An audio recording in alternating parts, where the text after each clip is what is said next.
দেখে তো মনে হচ্ছে ফাটাফাটি হয়েছে। চাউমিন,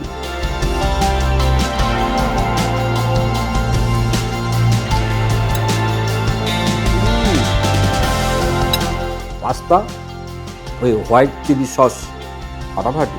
এমন খাবার যে খাবারটা মুখে তো ভালো লাগবেই, তার সঙ্গে সঙ্গে শরীরকেও ভালো রাখবে।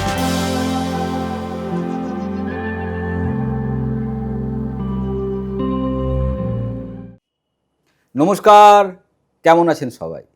সবাইকে অসংখ্য ধন্যবাদ আজকে এই বাঁচা ইজুকাল টু কাঁচা এই প্রোগ্রামে।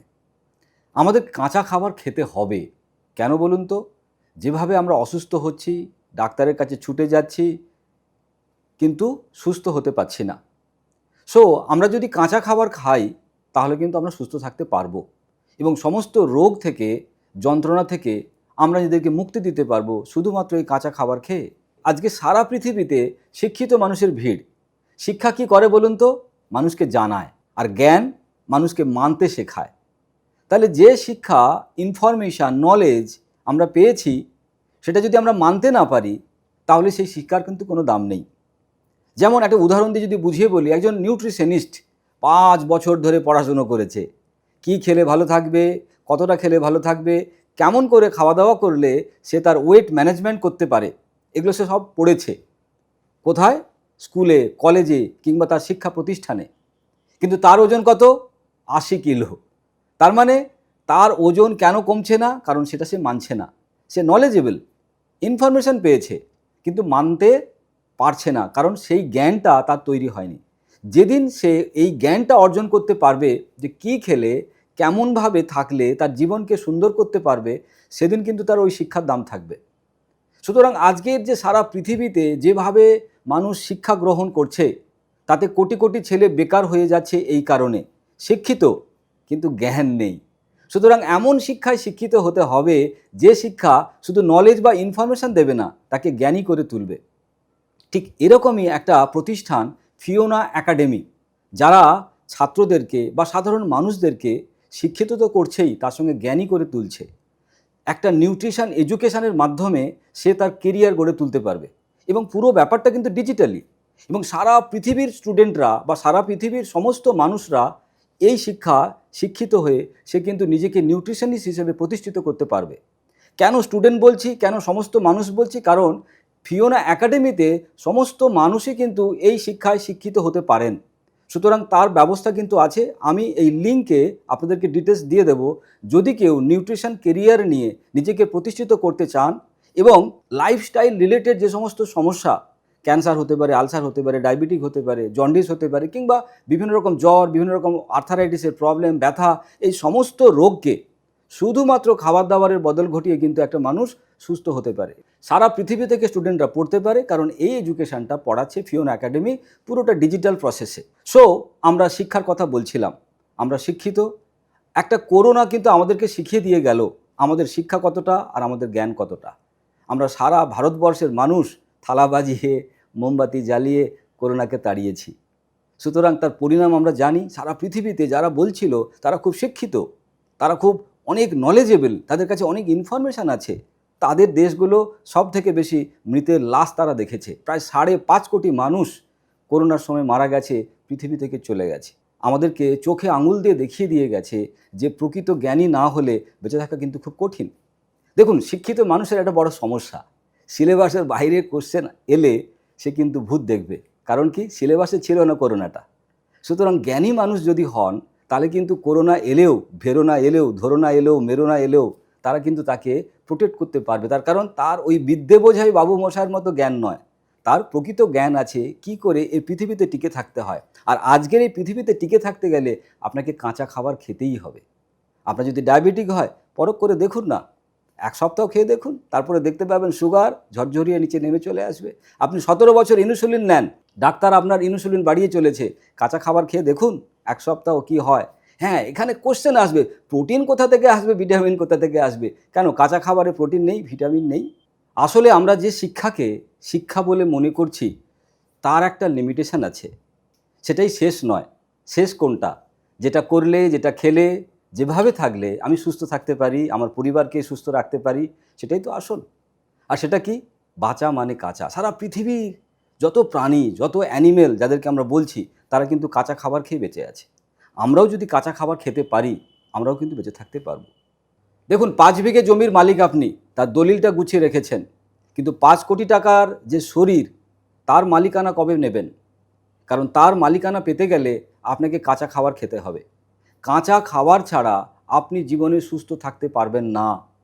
সুতরাং যতই আপনি ওষুধ খান, যতই আপনি ডাক্তারের কাছে যান, আজকে সারা পৃথিবীতে যে ঘটনা চলছে নিশ্চয়ই আপনি চোখে দেখে বুঝতে পারছেন। আপনি মানতে পারছেন না, তার কারণ আপনাকে ওভাবে শেখানো হয়নি।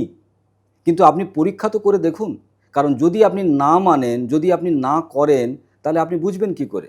সুতরাং আজকে আমরা কি করব, এমন একটা খাবার তৈরি করে খাবো যেটা কিনা চাউমিন। আমি বলছিলাম চাউমিন কিভাবে বানাবো? সবজি দিয়ে বানাবো, এবং ভেজিটেবলের এই চাউমিন খেলে চেটেপুটে খাবেন। তাহলে কি হবে? এই খাবার যদি কারোর সুগার থাকে, যদি কারোর প্রেশার থাকে, যদি কারোর আর্থারাইটিস থাকে, যে কোনো মানুষের যে কোনো সমস্যা যদি থাকে, সে যদি এরম ধরনের খাবার খায় তাহলে সুস্থ থাকতে পারবে। এই ভেজিটেবল চাউমিন বানাতে গেলে আমাদের লাগবে শসা, গাজর, একটুখানি আপেল, পাতিলেবু আর টমেটো, তার সঙ্গে একটু কাঁচা লঙ্কা, একটু বাদাম। ব্যাস, হয়ে যাবে সুন্দর মুখরোচক হেলদি খাবার। কাঁচা মানে বাঁচা, কাঁচা চাউমিন। চলুন আমরা দেখে নিই এই খাবারটা আমরা কি করে বানাবো। গাজরটাকে একটুখানি সুতোর মতো চাউমিনের মতো বানিয়ে নিতে হবে, সরু সরু করে এরকম। আপনি ছুরি দিয়েও কাটতে পারেন, কিংবা যদি এরকম ধরনের জিনিস জোগাড় করতে পারেন কাটার, তারপর সুন্দর করে এভাবে আপনি এটাকে করে নিতে পারেন। বেশ লম্বা লম্বা যেন মনে হচ্ছে চাউমিন। আমার কাছে আরেকটা মেশিন আছে, সেটা দিয়ে আমরা এভাবে সুন্দর করে তৈরি করতে পারি। এগুলো এখন বাজারে পাওয়া যায়।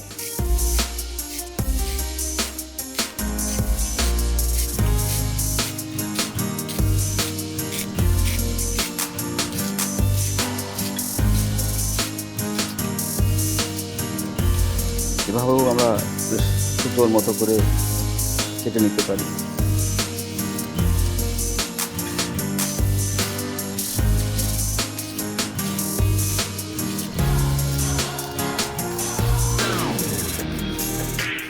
তো আপেল, শসা, গাজর এটাকে একটুখানি সুতোর মতো করে করে কেটে নিয়েছি। তার সঙ্গে কি দেবো? একটু বাদাম বাটা, একটু বাদাম ভিজিয়ে রেখেছিলাম, চিনে বাদাম, আর তার সঙ্গে একটু দেব লঙ্কা, একটা কাঁচা লঙ্কা দিয়ে দিলাম। একটু জল দেব জাস্ট বেটে নেওয়ার জন্য। সসটা বানাতে হবে। এই জিনিসটা আমরা চাইলে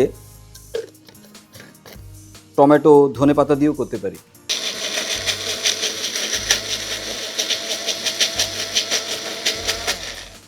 কাঁচা লঙ্কা, বাদাম, সুন্দর একটা সস তৈরি হয়েছে।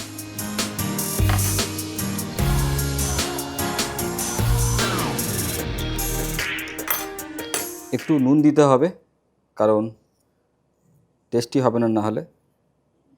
আর দেবো একটু পাতিলেবু, বেশ টকটক হবে। গাজর, তার সঙ্গে শসা, তার সঙ্গে একটু আপেল, আর বাদাম দিয়ে একটু লঙ্কা দিয়ে সুন্দর করে একটা চাটনি। হয়ে গেল আমাদের ভেজ চাউমিন। আমরা বাড়িতে যেভাবে চাউমিনটা খাই, তাতে পুরো বাড়ির লোক অসুস্থ হয়ে যায়। একদিন চাউমিন খেয়ে রেডি হয়ে গেছে চাউমিনটা। কি অসাধারণ দেখতে লাগছে ভাবুন। এই জিনিসটা যেমন আমি বাদামের চাটনি দিয়ে করেছি, আপনি চাইলে এটা টমেটো দিয়ে, ক্যাপসিকাম দিয়ে, ধনেপাতা দিয়ে করতে পারেন, সেটা একটু অন্যরকম হবে। পেঁয়াজ দিয়ে খেতে পারেন। এবার আমি খেয়ে দেখছি কেমন হয়েছে জিনিসটা। সো আমাদের ভেজিটেবল চাউমিন রেডি। আমরা চাইলে একটু শুকনো মশলা ছড়িয়ে নিতে পারি এর উপরে টেস্টি করার জন্য। এবার খেয়ে দেখতে হবে। দেখে তো মনে হচ্ছে ফাটাফাটি হয়েছে। উফ, পুরো চাউমিন।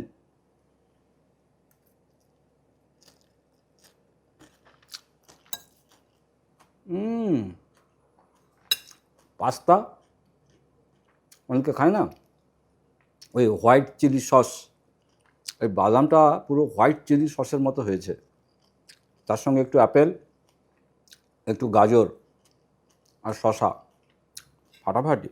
মানে বাড়ির লোকেরা, বাচ্চারা বুঝতেই পারবে না কি তারা খাচ্ছে। এমন খাবার, যে খাবারটা মুখে তো ভালো লাগবেই, তার সঙ্গে সঙ্গে শরীরকেও ভালো রাখবে। সুতরাং চলুন না আমরা এরকম কিছু খাবার আমাদের বাড়িতে, বাড়ির মানুষদের জন্য তৈরি করি, যে খাবারগুলো খেলে তাদের পেটও ভরবে, মনও ভরবে, স্বাস্থ্যও ভালো থাকবে। আমি অনেকবার অনেক ভিডিওতে বলেছি, গত 15 বছর আগে আমার ডায়াবেটিক ছিল 350। আমি তখন শিক্ষিত ছিলাম এবং সেই শিক্ষার জন্য বিভিন্ন হসপিটালে, বিভিন্ন ওষুধ দোকানে গিয়ে আমি ওষুধ কিনেছি, আমি টেস্ট করেছি, কিন্তু ডায়াবেটিক সেরে যায়নি, কন্ট্রোলে ছিল।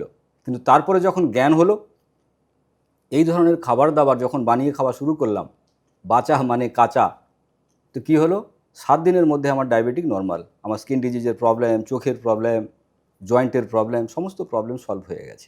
আজকে শুধু আমি নই, আমার সঙ্গে সঙ্গে ভারতবর্ষ এবং ভারতবর্ষের বাইরে প্রচুর মানুষ এই ভিডিওর মাধ্যমে, এই নলেজের মাধ্যমে তারা তাদের বিভিন্ন রোগ থেকে তারা মুক্তি পেয়েছে এবং তাদের সেই মুক্তির কাহিনী নিয়ে আমরা বিভিন্নভাবে বইও লিখে ফেলেছি।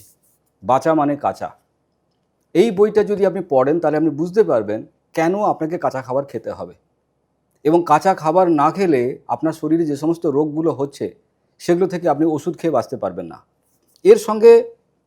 এর সঙ্গে আমাদের আরেকটা বই, খাবার যখন ওষুধ, কারণ ফুড ইজ আওয়ার মেডিসিন, কারণ খাবারই তো আমাদের ওষুধ। যদি সঠিকভাবে খাবার খাওয়া যায় সেটা আমাদের শরীরকে কী করবে, মেডিসিনের মতো হেল্প করবে। তাহলে আলাদা করে আমাকে আমার মেডিসিনগুলো খেতে হবে না।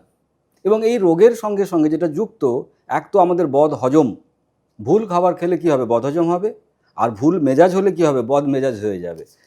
আমাদের বদ মেজাজ আমাদের শরীরকে কী করে, স্ট্রেসফুল করে। তার ফলে কি হয়, আমাদের শরীরের কোর্টিসল হরমোন বেড়ে যায়। কোর্টিসল হরমোন বেড়ে গেলে আমাদের শরীরে কী ধরনের রোগ হয়, আমাদের স্ট্রেসজনিত কী কারণে রোগ হয়, সেটা কিন্তু আমরা লিখে ফেলেছি অলরেডি। সুস্থ জীবন, শরীর ও মন। তার মানে শরীরকে সুস্থ রাখার জন্য মনেরও একটা সুন্দর ছন্দ থাকা দরকার খাবার দাবারের সঙ্গে। এই বইগুলো কোথায় পাবেন? সমস্ত বই দোকানে পেতে পারেন, কিংবা ধারাসমীর.com কিংবা বাংলাদেশ রকমারি.com থেকে আপনি এই বইগুলো পড়তে পারবেন। এই যে খাবারটা আমি বানালাম, বা আগেও যে সমস্ত খাবার আমি বানিয়েছি আপনাদের জন্য, সেগুলো আপনারা বানিয়ে খেয়ে দেখবেন কেমন আপনাদের শরীর থাকে। এবং সুস্থ শরীর থাকলে তাহলে এই খাবারটাকেই আপনি কন্টিনিউ করুন, দেখবেন ধীরে ধীরে আপনার রোগ থেকে আপনি মুক্তি পেয়ে যাবেন। আমার সঙ্গে যদি আপনারা যোগাযোগ করতে চান তাহলে নিচে দেওয়ার নাম্বারে যোগাযোগ করতে পারেন। যদি আসতে অসুবিধে হয় তাহলে ডিজিটাল মাধ্যমে আমরা আমাদের সঙ্গে যোগাযোগ করতে পারি। না হলে এই ভিডিওগুলো আপনারা দেখুন, বুঝুন, দেখবেন ধীরে ধীরে আপনারা আপনাদের রোগ থেকে অনেক মুক্তি পেয়ে যাবেন। সুতরাং এইভাবেই আমরা একটা সুস্থ পরিবার গড়ে তুলব, আর সুস্থ পরিবার অনেকগুলো মিলে একটা সুস্থ সমাজ, আর সুস্থ সমাজ সুস্থ দেশ। সুতরাং আমরা চাই ওষুধ মুক্ত, রোগ মুক্ত একটা সুস্থ শরীর, শুধু খাবার দাবারের মাধ্যমে এবং খাবার দাবারের পরিবর্তনের মাধ্যমে। এই আলোচনা আমাদের চলতে থাকবে এবং এই বিভিন্ন রকম ধরনের খাবার দাবার কী করে খেলে আমরা সুস্থ থাকতে পারবো সে নিয়ে কিন্তু আমরা আবার আলোচনা করব। সুতরাং আমাদের দেখা হবে পরের ভিডিওতে। সেদিন কিন্তু আমরা আবার একটা নতুন খাবার, যে খাবারটা মুখরোচক কিন্তু শরীরকে ক্ষতি করবে না এবং আমাদের স্বাস্থ্যকে রাখবে ভালো, সেই ধরনের ভিডিও নিয়ে আমরা আবার হাজির হব। আজকে এই পর্যন্ত, নমস্কার।